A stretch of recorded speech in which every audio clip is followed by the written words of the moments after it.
इस संदेश का शीर्षक है मेरा मन, भाग 5। मन को नया बनाना और नई बनाई गई सोच। इसे सुनकर आशीष पाइए। हम यहाँ पर संदेशों की एक श्रृंखला देख रहे हैं। मेरा मन, इस सीरीज का नाम हमने रखा है मेरा मन।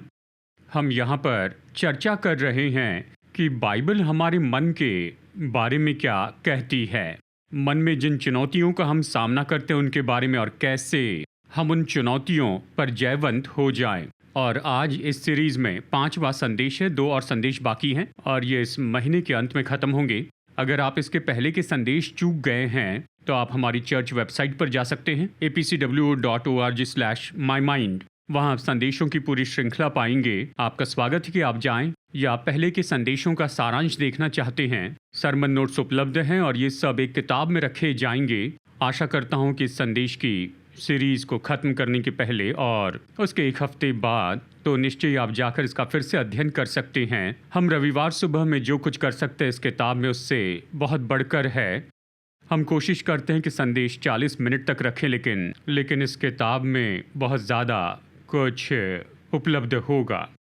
तो आज मैं चाहता हूं कि हमारा ध्यान लेकर जाऊं एक महत्वपूर्ण अनुशासन पर, जो बाइबल हमें सिखाती है कि अपने मन में इसमें काम करें। और इसे कहते हैं मन को नया बनाना, मन को नया बनाना। और बाइबल हमें सिखाती है कि हम नई बनाई गई सोच के साथ में जिएं। नई बनाई गई सोच, तो हम इस पर कुछ समय बिताते जाएंगे। मन को नया बनाना और नई बनाई सोच में जीना। अब चलिए बात करते हैं मनुष्य के मन की दशा के बारे में हमारे नए जन्म के पहले। इसके पहले कि वो व्यक्ति यीशु मसीह को जाने और परमेश्वर के साथ में चलना शुरू करते हैं, तो मनुष्य के मन की दशा क्या होती है। अब हम इस संसार में जन्मे हैं और बाय डिफ़ॉल्ट हम ले लेते हैं उस सोच को या सोच की क्रिया को, सोचने के तरीके को, सोचने के पैटर्न को जो हमारे वातावरण में हैं। हम अपने आसपास के लोगों के जैसे ही सोचते हैं, और दुख की बात है कि यह हमेशा सोचने का सही तरीका नहीं होता है।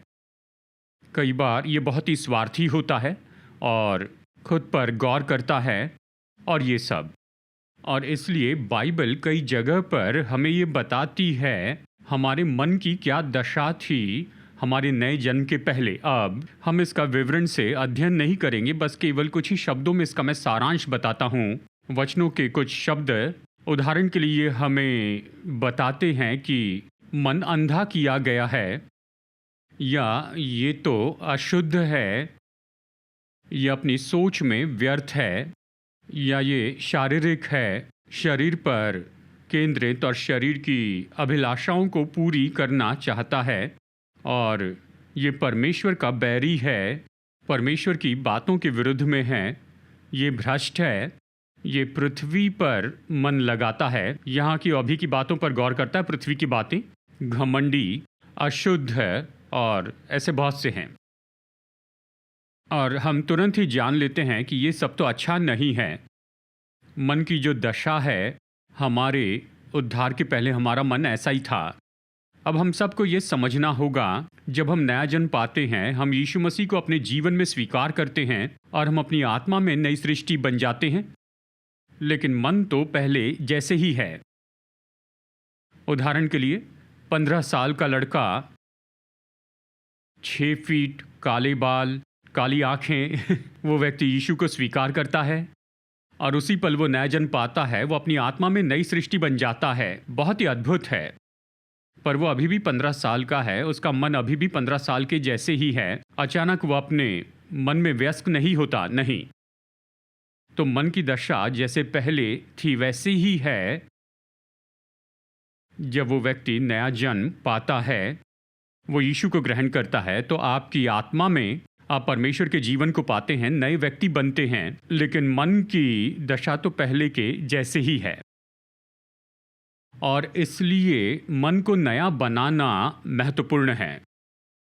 और इसलिए प्रेरित पौलुस रोमियो की पत्री में और ये तो अध्ययन करने के लिए बहुत ही सुंदर ऐसी पत्री है। रोमियो अध्याय 1 में वो बताता है परमेश्वर के अस्तित्व के बारे में और कि कैसे मनुष्य गिर गया और वो आगे ले जाता है, कैसे हमारे पाप क्षमा किए गए हैं यीशु मसीह के क्रूस के द्वारा, कैसे हम परमेश्वर के साथ संबंध में लाए गए, परमेश्वर से मेल किया गया। और फिर जब वो मसीह जीवन के बारे में बताना शुरू करता है अध्याय 12 में, तो पहली बात वो हमें करने के लिए कहता है मसीह जीवन जीने के बारे में, वो ये है रोमियो अध्याय 12 वचन 2। यही तरीका है हमें ऐसे मसीह जीवन जीना है। ये बताता है मन के नए बनाए जाने के बारे में। रोमियो 12 वचन 2 वो कहता है इस संसार के सदृश न बनो, परंतु तुम्हारे मन के नए हो जाने से तुम्हारा चाल चलन भी बदलता जाए, जिससे तुम परमेश्वर की भली और भावती और सिद्ध इच्छा अनुभव से मालूम करते रहो। हम में से कई लोगों ने इस वचन को कई बार पढ़ा होगा और अवश्य मैं केवल वचन 2 पढ़ रहा हूँ।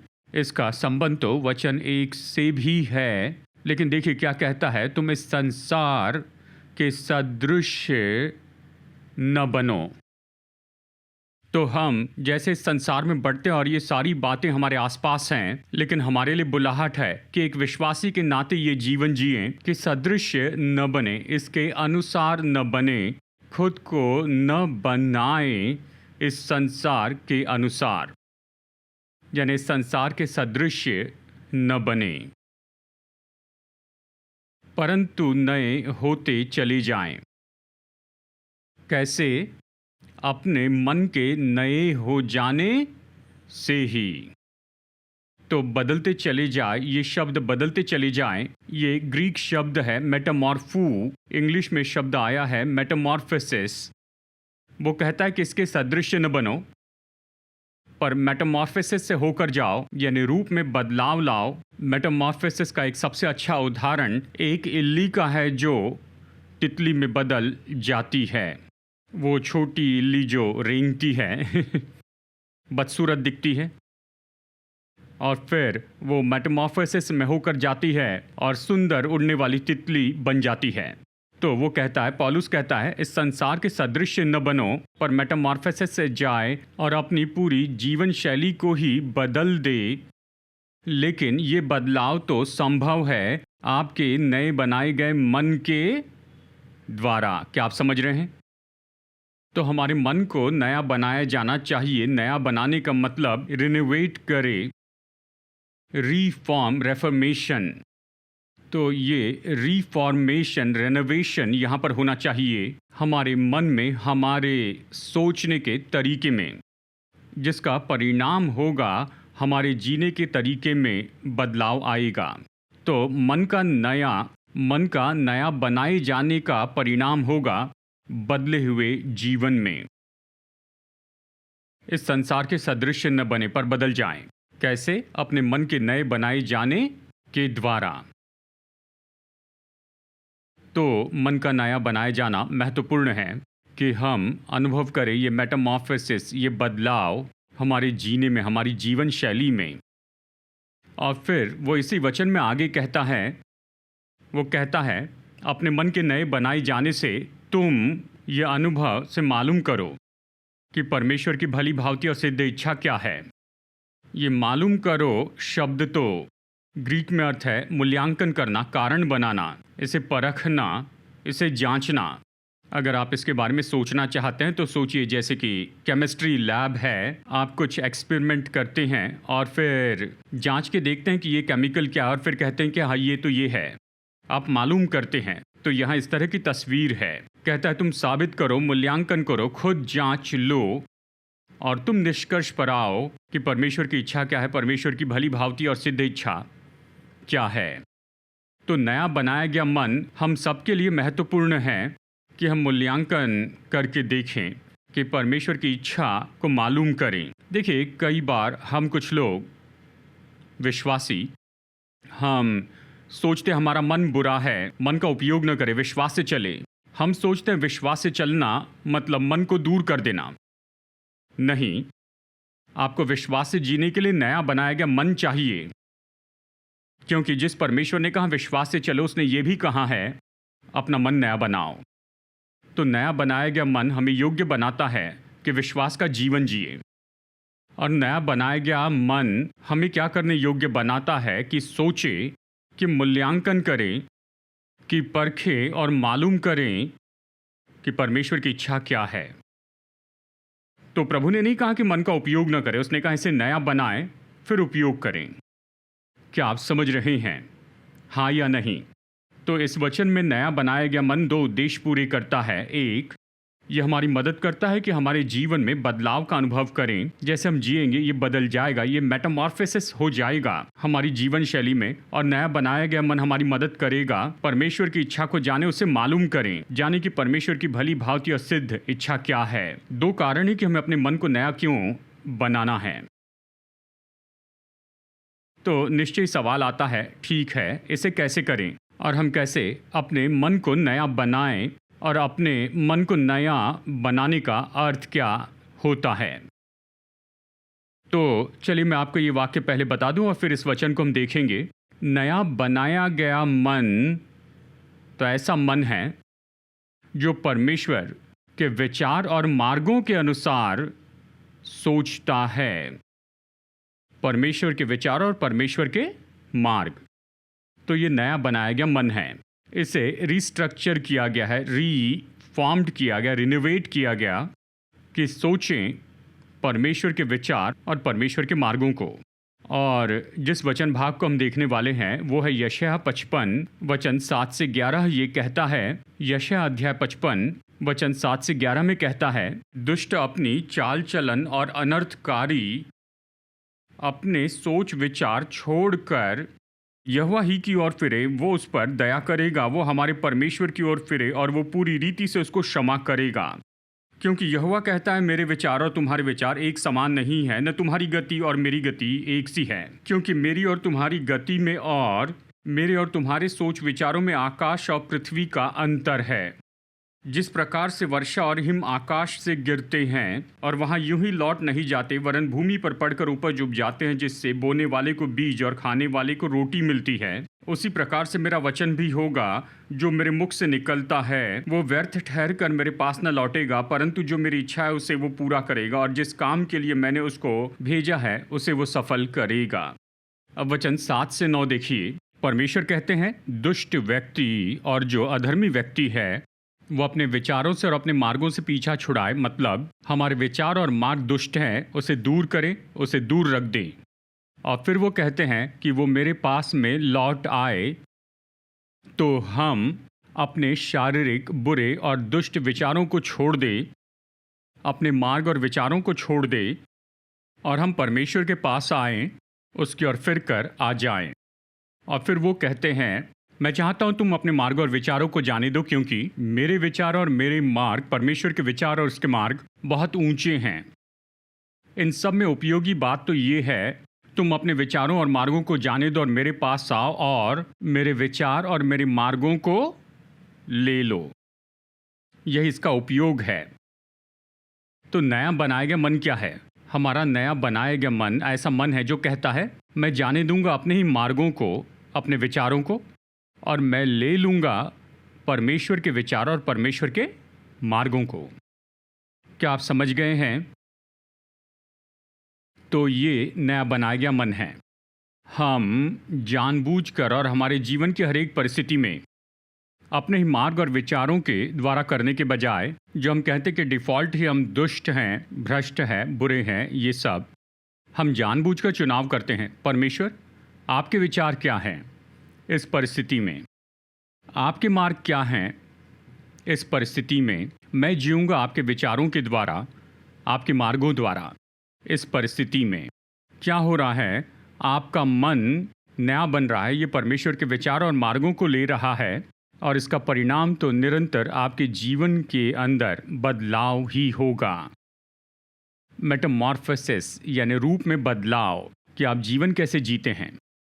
आइए हम ये बदलाव कर लें हमारे अपने विचार और मार्गों से परमेश्वर के विचार और मार्गों में। अब सवाल उठता है कि इसे कैसे करें। इसी वचन में यशायाह 55 में परमेश्वर जब ये बताते हैं कि देखो ये बदलाव तो होना चाहिए, उसके बाद अगली बात वो कहते हैं, जब मेरा वचन आता है, मेरा वचन तुम्हारे पास आता है।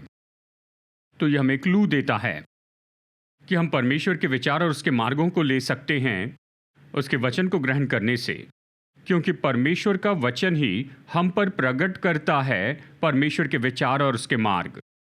परमेश्वर का वचन हम पर परमेश्वर के विचार और उसके मार्ग प्रकट करता है। जब वो वचन ग्रहण करते हैं तो हम कहते हैं, मैं वचन के अनुसार सोचते जाऊंगा, परमेश्वर के विचार और उसके मार्गों को ले लूंगा। इब्रानियों 10, 15 और 16 में हम पाते हैं परमेश्वर इसे विस्तार से बताते हैं कि वो चाहते हैं कि उसका वचन हमारे मनों में लिखा जाए। वो कहते हैं, और पवित्र आत्मा भी हमें ये गवाही देता है, क्योंकि उसने पहले कहा था, प्रभु कहता है कि जो वाचा मैं उन दिनों के बाद उनसे बांधूंगा वो ये है, मैं अपने नियमों को यानी उसके वचनों को उनके हृदय पर लिखूंगा और मैं उनके विवेक में डालूंगा यानी उनके मन में। तो परमेश्वर चाहते हैं कि उसका वचन हमारे मन में लिखा जाए, तो हम उसके विचार और मार्गों के अनुसार सोच सकते हैं।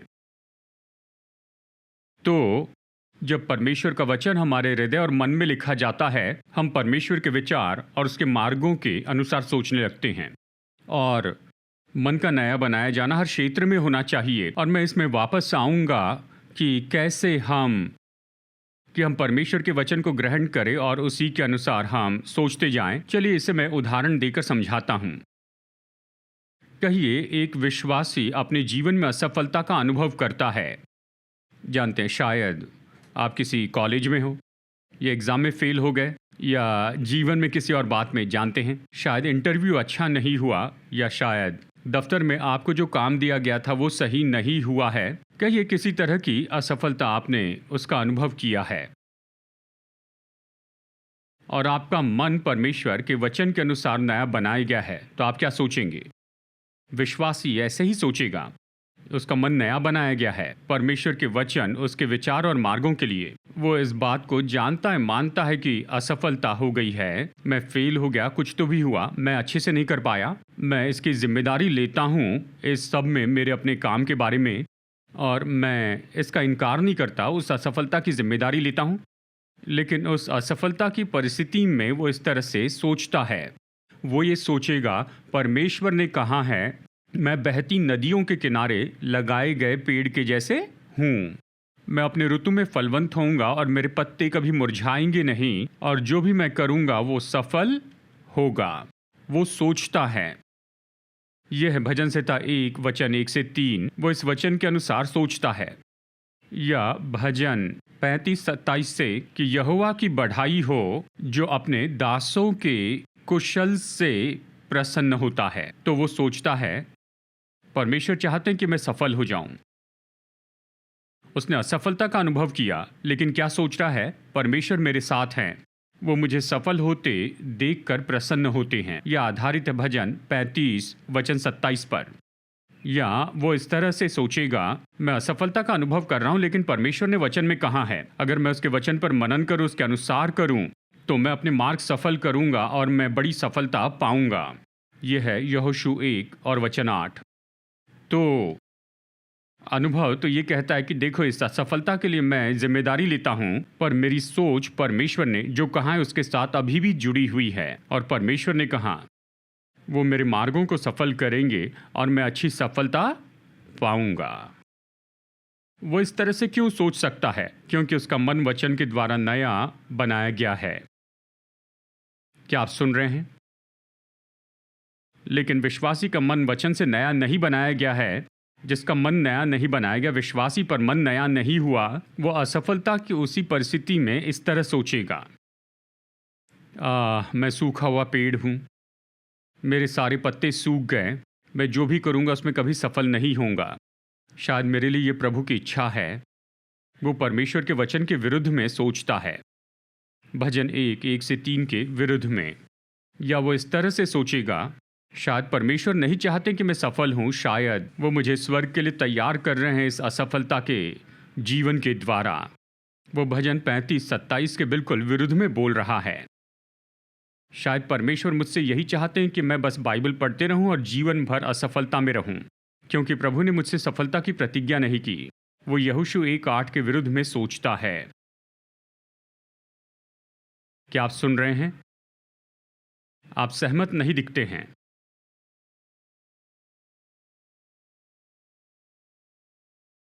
नया बनाया गया मन परमेश्वर के विचारों और मार्गों को लेता है, और आप परमेश्वर के विचारों और मार्गों को इस तरह से ले सकते हैं परमेश्वर के वचन के अनुसार सोचने के द्वारा। बहुत ही सरल है। नया न बनाया गया मन तो कुछ भी सोचता है, धार्मिक सोच सकता है, पर धार्मिक होने का मतलब ये नहीं कि वचन के अनुसार सोच रहे हैं।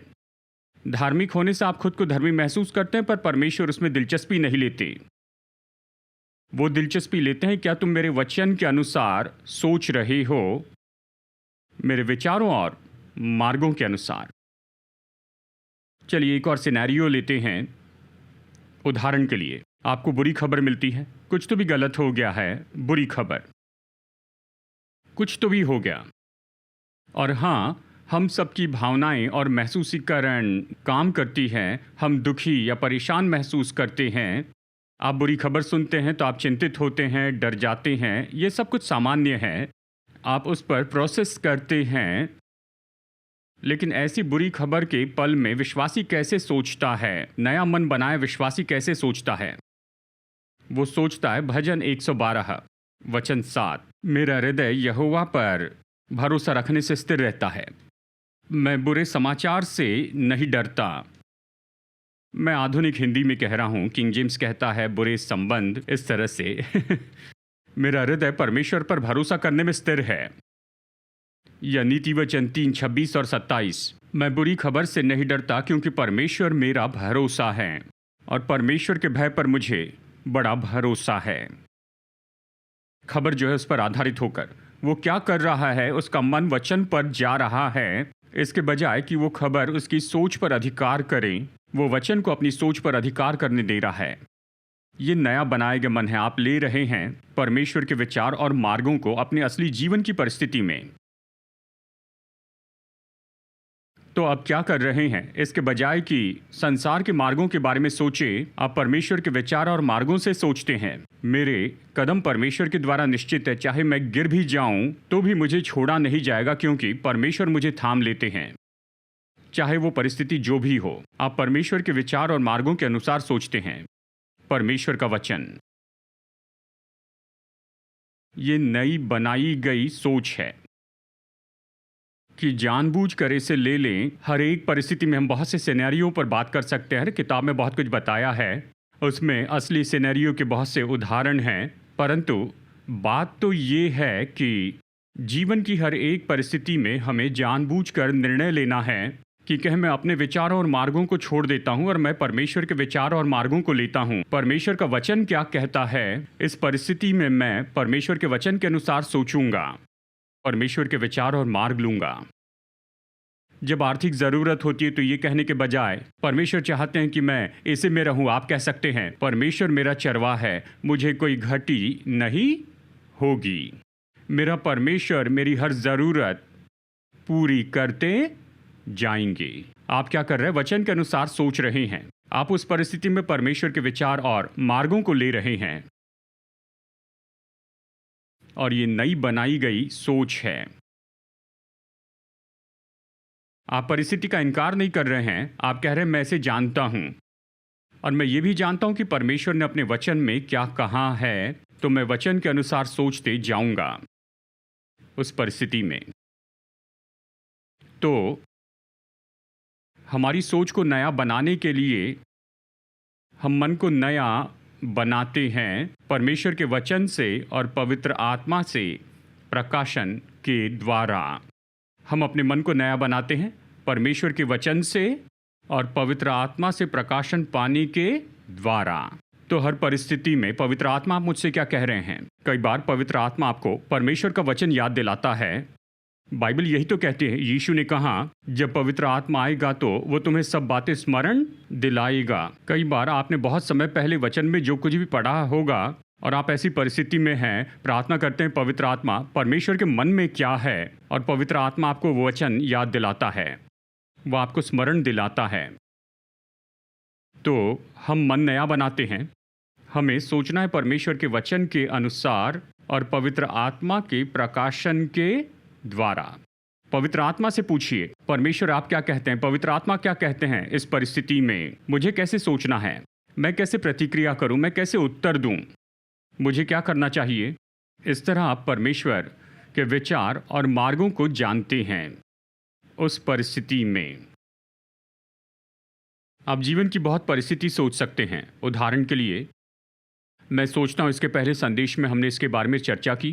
कहिए कोई आपकी हानि करता है, कुछ गलत करता है, आपसे अन्याय से व्यवहार किया, शायद आपके दफ्तर का आपका सहकर्मी आपसे अच्छे से नहीं आया, जो भी हो उन्होंने गलत किया, और हमारा अपना तरीका ये है कि उससे बदला ले, उससे पलटा ले, कुछ न कुछ करे, या मैं दिखाऊं कि इंचार्ज कौन है, या जो भी हो। लेकिन क्या उस पल आप रुक कर ये कहेंगे परमेश्वर के मार्ग और विचार क्या है? पवित्र आत्मा को याद दिलाएगा, बुराई पर बुराई से जयवंत न हो, परंतु बुराई पर भलाई से जयवंत हो। ये परमेश्वर का वचन है। ये सामान्य या स्वाभाविक सोच नहीं है, पर वचन कहता है बुराई पर भलाई के द्वारा जयवंत हो जाएं। तो आप उस परिस्थिति में क्या करते हैं? ठीक है पवित्र आत्मा, मुझे बताइए इसके लिए मैं क्या भलाई कर सकता हूँ। इसने मेरे साथ बुरा व्यवहार, कठोरता का व्यवहार किया, पर परमेश्वर का वचन कहता है बुराई पर भलाई से जयवंत हो जाएं। तो इस व्यक्ति के लिए मैं क्या भलाई कर सकता हूँ? शायद आप उसे लंच खरीद कर दे, या जो भी हो, कुछ जो परमेश्वर आपके हृदय में रखते हैं, जाइए उस व्यक्ति के लिए कुछ भलाई कीजिए।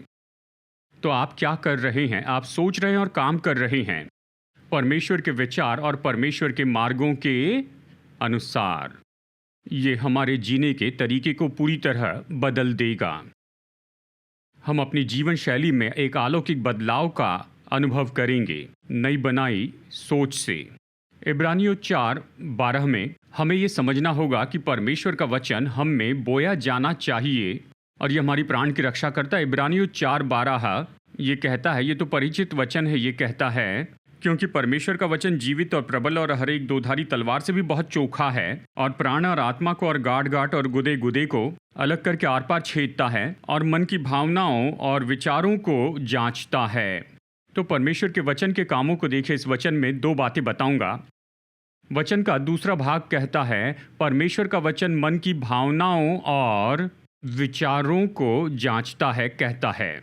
ये जांचने वाला है, ये जज है, ये मूल्यांकन करता है विचारों और उद्देश्यों का। ये आपको बताता है ये सही है, ये गलत है। परमेश्वर का वचन तो मन की भावनाओं और उद्देश्यों को जांचता है। जिस पल हम अपने आप को खोल देते हैं, परमेश्वर का वचन ले लेते हैं, तो हम ये जान लेते हैं कि ये विचार सही है, ये विचार गलत है, मुझे इसके साथ में जाना चाहिए और इसका मुझे इनकार करना चाहिए। परमेश्वर का वचन मन की इच्छाओं और भावनाओं को जांचता है। ये बताता है क्या सही है, क्या गलत है। एक और बात ये वचन कहता है, ये हमारे प्राण और आत्मा को आर पार छेदता है। प्राण और आत्मा तो हमारे व्यक्तित्व के 2 अलग भाग हैं। प्राण तो इच्छा, मन और भावना है। आत्मा हमारा वो भाग है जो परमेश्वर के साथ जुड़ता है। पहले संदेश में हमने इसे देखा था।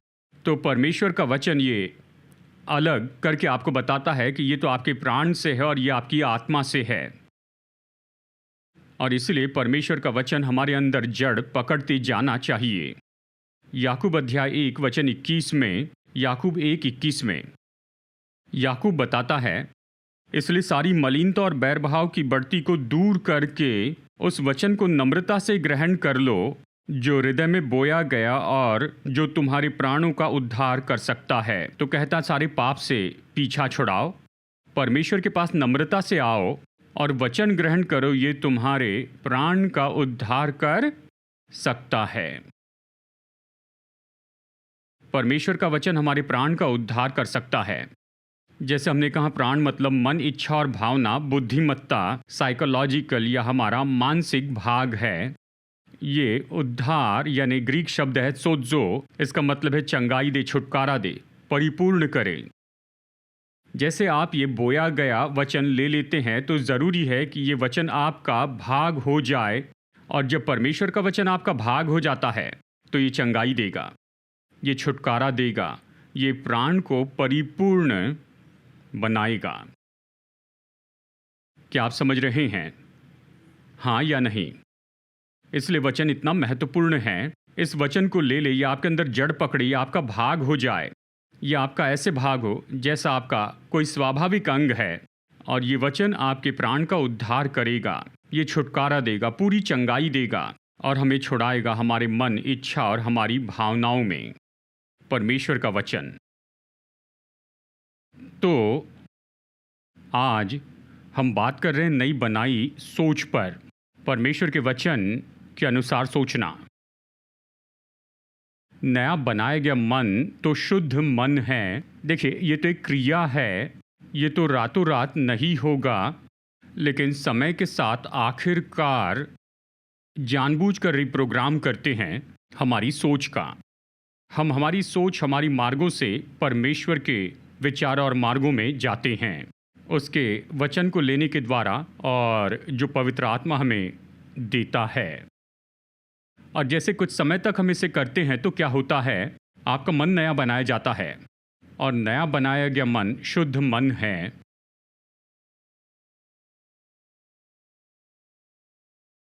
ये ऐसी भूमि है, इसका मतलब ये नहीं बुरे विचार नहीं आएंगे, वो आएंगे, पर रहने की जगह नहीं मिलेगी, क्योंकि आपका मन नया बनाया गया है।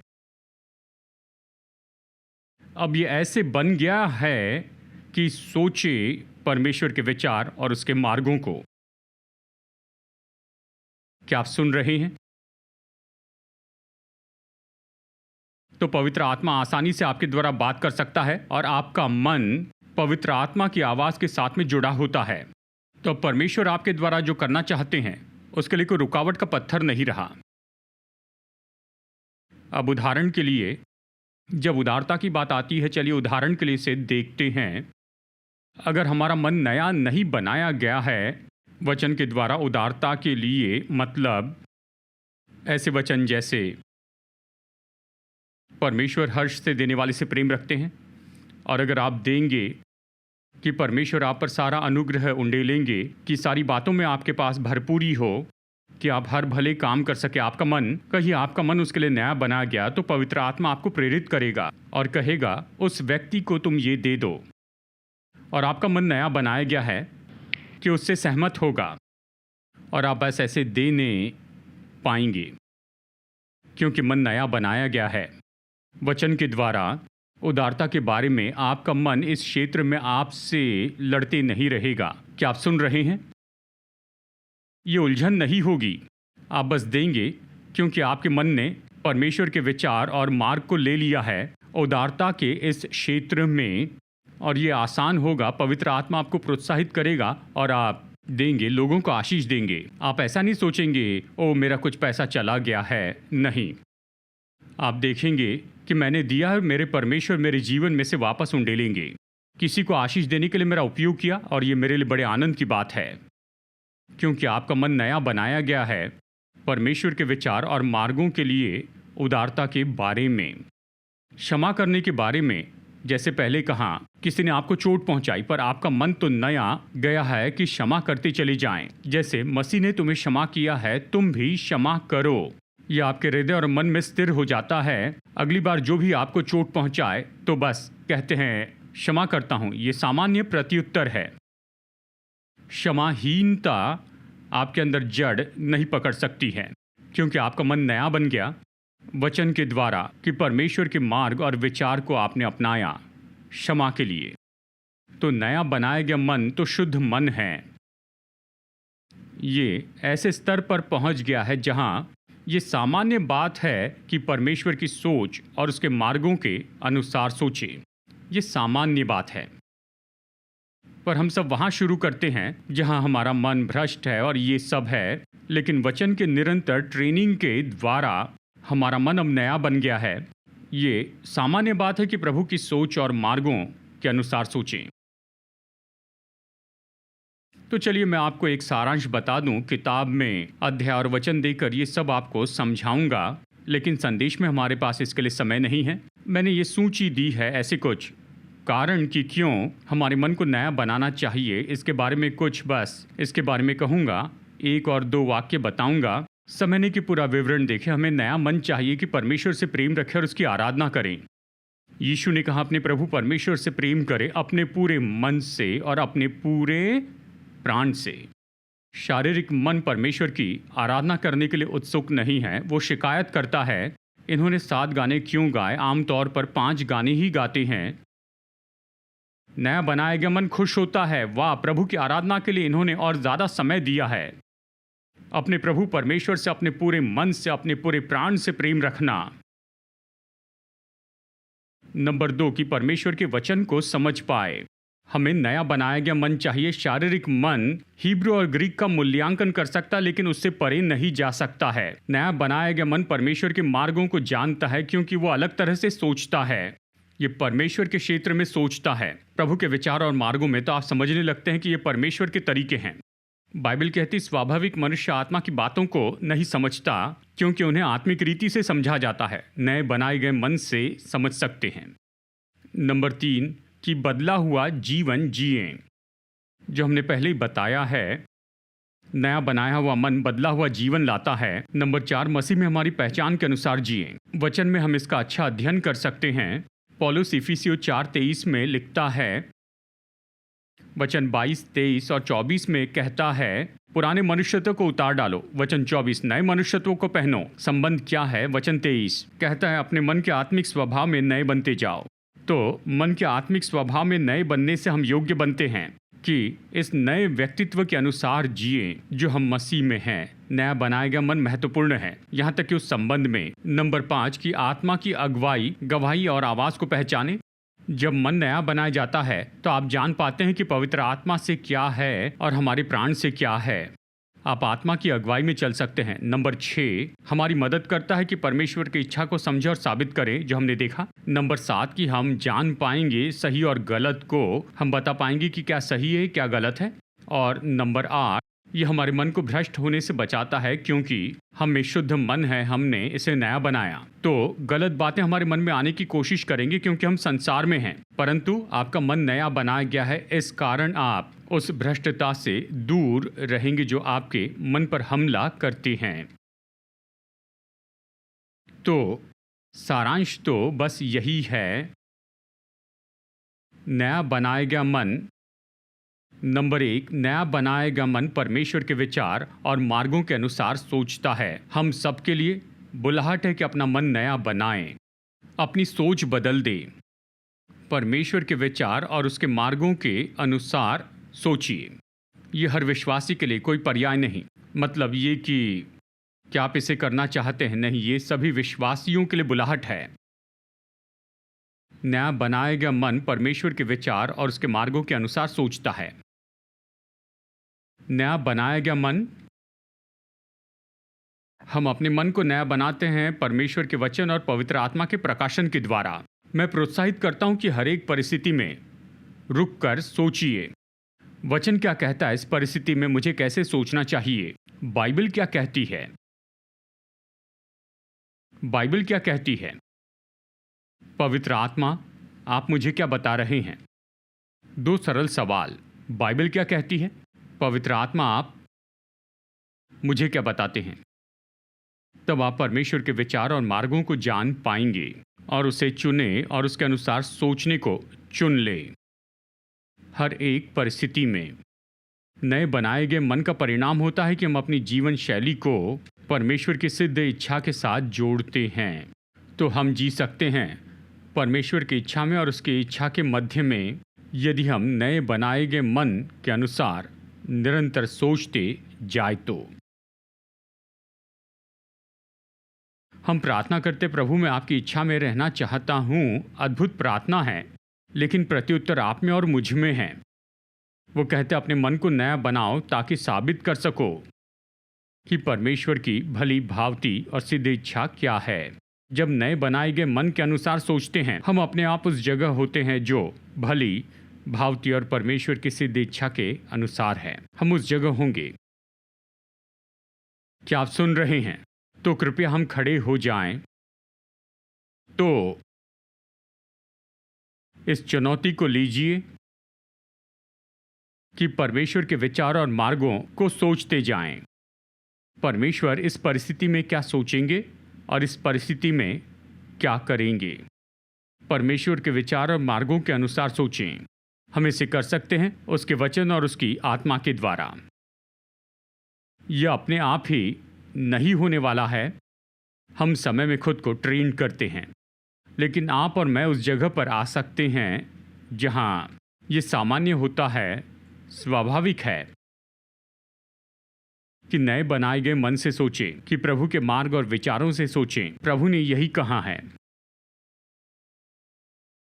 अगले रविवार हम बात करेंगे नकारात्मक विचारों और भावनाओं पर जयवंत होना, और इस पर हम आगे बढ़ते जाएंगे।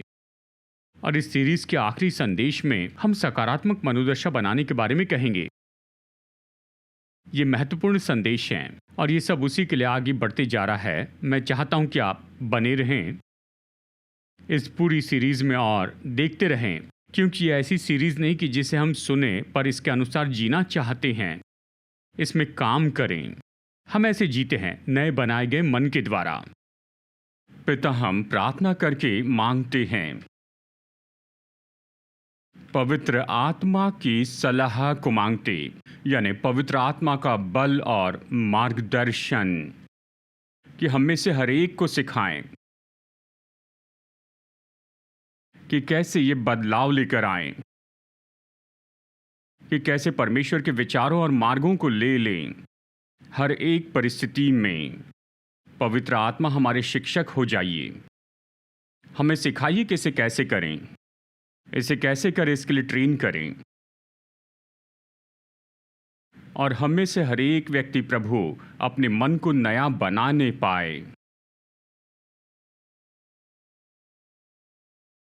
और बदलाव का अनुभव करें हमारे जीवन में, कि हम साबित कर सकें कि आपकी भली भांति और सिद्ध इच्छा क्या है। हमारे नए बनाए गए मन से हमारी मदद कीजिए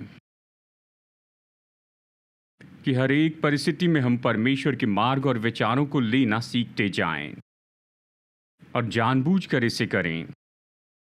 और हम पर अनुग्रह कीजिए कि हम इस पर क्रिया करते जाएं, जो आपके विचारों और आपके मार्गों के अनुसार हो। हमें अनुग्रह दीजिए, हम में से हर एक को।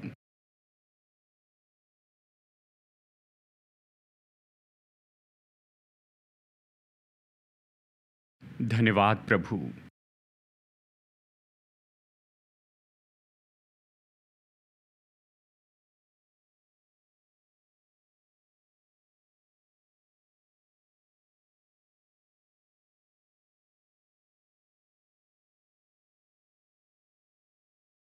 सभा खत्म करने के पहले मैं बस चाहता हूं आपको न्योता दूं कि यदि यहां कोई है, शायद ये आपका पहली बार है, आप कई बार चर्च में आए होंगे, यदि आपने यीशु मसीह को अपने जीवन में कभी स्वीकार नहीं किया है, बाइबल हमें बताती है कि हम सब ने परमेश्वर के विरुद्ध में पाप किया है और हमारे पापों ने हमें परमेश्वर से दूर किया है, और हमारे पापों के परिणाम होते हैं। हमारे पाप हमें परमेश्वर से दूर करते हैं और हमारे पाप हमें परमेश्वर से अनंत काल के लिए दूर करते हैं, नरक में। बाइबल ये बताती है। परंतु सुसमाचार ये है कि यीशु मसीह इस संसार में आए, वो क्रूस पर हमारे पापों के लिए मर गए, सारे जगत के पापों के लिए, हर एक मनुष्य के, हर एक व्यक्ति के। और हमें जो दंड उठाना था वो उसने उठा लिया। बाइबल कहती है वो गाढ़े गए, वो जी उठे और स्वर्ग में उठाए गए, और आज वो जीवित हैं। वो देते हैं क्षमा का ये वरदान, उद्धार मुफ्त के वरदान के रूप में हर एक को देते हैं जो उस पर विश्वास करता है, जो उस पर विश्वास करता है। बाइबल कहती है कि पाप की मजदूरी तो मृत्यु है, परंतु परमेश्वर का वरदान ये अनंत जीवन है यीशु मसीह के द्वारा। ये मुफ्त का वरदान है। उद्धार कमाया नहीं जा सकता, आप इसके लिए दाम नहीं चुका सकते, आप इसे बस ले सकते हैं, क्योंकि प्रभु यीशु मसीह हम सब के लिए इसे मुफ्त में उपलब्ध कराते हैं। अगर यहाँ पर कोई है जिसने यीशु को स्वीकार नहीं किया, इस मुफ्त के वरदान को नहीं पाया जो यीशु आपको और मुझे मुफ्त में देते हैं, अगर आपने इसे पहले कभी नहीं किया, मैं सरल प्रार्थना में आपकी अगुवाई करूंगा। जो ऑनलाइन देख रहे हैं, मैं न्योता देता हूं कि मेरे साथ प्रार्थना कीजिए। आप चाहे तो, कोई ज़बरदस्ती नहीं है, यह आपका चुनाव है। आपके दिल में अगर आप चाहते हैं कि आज इसे कर लें तो मेरे साथ प्रार्थना कीजिए, अगर पहले नहीं की है तो। मेरे बात दोहराइए, प्रभु यीशु, मैं एक पापी हूं। मैं मांगता हूं कि मेरे पापों को क्षमा कीजिए और मेरे जीवन में आइए। मुझे परमेश्वर की संतान बनाइए और मदद कीजिए कि मैं आपके पीछे चलूं, केवल आप ही के पीछे, अपने पूरे जीवन भर।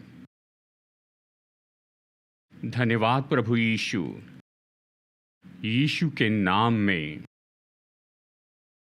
आमेन, आमेन।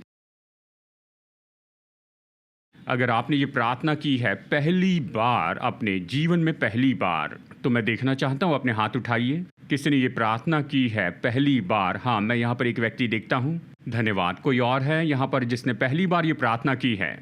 और कोई है जिसने ये प्रार्थना मेरे साथ की है पहली बार? हाँ, वहाँ पर एक और व्यक्ति हैं। आइए ज़ोर से इनके लिए ताली बजाएं। और कोई है जिसने बिल्कुल पहली बार मेरे साथ ये प्रार्थना की है? प्रभु आपको आशीष दे, आपको आशीष दे। अपने हाथ उठाए रखिए जब तक कि हमारे ग्रीटर आकर आपको एक पैकेट न दे दें। हम इसे कहते हैं न्यू बिलीवर्स बैग। अपने हाथ उठाए रखिए ताकि वो आप तक पहुंच सकें। उसमें एक छोटा कार्ड है, डिसीजन कार्ड। उस पर आप अपना नाम और नंबर लिखिए और उसे उन्हें लौटाइए। चर्च ऑफिस से कोई आपको फ़ोन करेगा और बताएगा कि बैग की चीज़ों का कैसे उपयोग करें।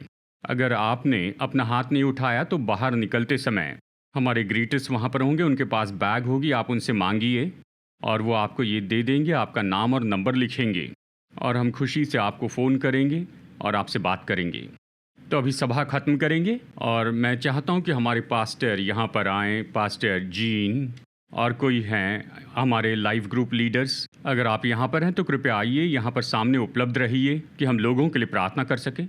अगर व्यक्तिगत प्रार्थना करवानी है, आप यहाँ पर आइए, हम यहाँ पर रहेंगे। हमारे पास्टर्स और लाइफ ग्रुप लीडर यहाँ होंगे कि प्रार्थना करें, आपकी सेवा करें। सभा खत्म हो जाएगी लेकिन हम यहाँ उपलब्ध होंगे कि आपके लिए प्रार्थना करें। और जो चिल्ड्रंस चर्च में सेवा करने के लिए आए हैं, 12:45 को, यानी लगभग 20 मिनट बाकी हैं, हम वहाँ पीछे मिलेंगे और हम वहाँ पर 12:45 पर बातचीत करेंगे। बेनेडिक्शन लेते हैं। प्रभु यीशु मसीह का अनुग्रह और स्वर्गीय पिता परमेश्वर का प्रेम और पवित्र आत्मा की मधुर संगति हम में से हर एक के साथ हमेशा होती रहे, यीशु के नाम में, आमेन, आमेन। संदेश सुनने के लिए धन्यवाद। भरोसा करते हैं कि ये संदेश आपके लिए आशीष रहा। मुफ्त के स्रोत पाने के लिए, जिनमें हैं सरमन नोट्स और पब्लिकेशन, पाने के लिए विजिट करें apcwo.org पर। बेंगलुरु के एपीसी बाइबल कॉलेज की जानकारी पाने के लिए विजिट कीजिए apcbiblecollege.org पर। याद रखिए, all peoples church Bengaluru app download कीजिए एप्पल या गूगल प्ले स्टोर से।